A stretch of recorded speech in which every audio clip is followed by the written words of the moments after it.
आंघोळीसाठी गेलेल्या मामा भाच्याचा पाण्यात बुडून दुर्दैवी मृत्यू झाल्याची घटना उघडकीस आली आहे। ही घटना बुधवार 21 मे रोजी सकाळी 8 वाजता भुसावळ येथील राहुल नगर भागातील तापी नदी पात्रात घडली।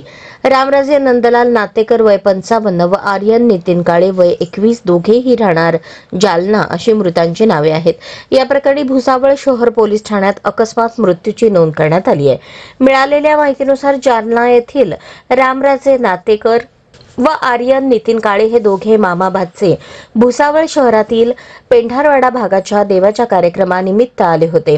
बुधवारी सकाळी 8 वाजता राहुलनगर भागातील तापी नदीपात्रात दोघे आंघोळीसाठी गेले।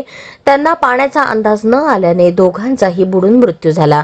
घटनेची माहिती मिळताच नागरिकांनी धाव घेत त्यांना भुसावळ ट्रॉमा सेंटर येथे दाखल केले। वैद्यकीय अधिकाऱ्यांनी तपासून दोघांनाही मृत घोषित केले। रामराजे नातेकर यांच्या पश्चात पत्नी 2 मुले असा परिवार आहे, तर आर्यन काळे याच्या पश्चात आई वडील भाऊ असा परिवार आहे। या प्रकरणी भुसावळ शहर पोलीस ठाण्यात अकस्मात मृत्यूची नोंद करण्यात आली आहे।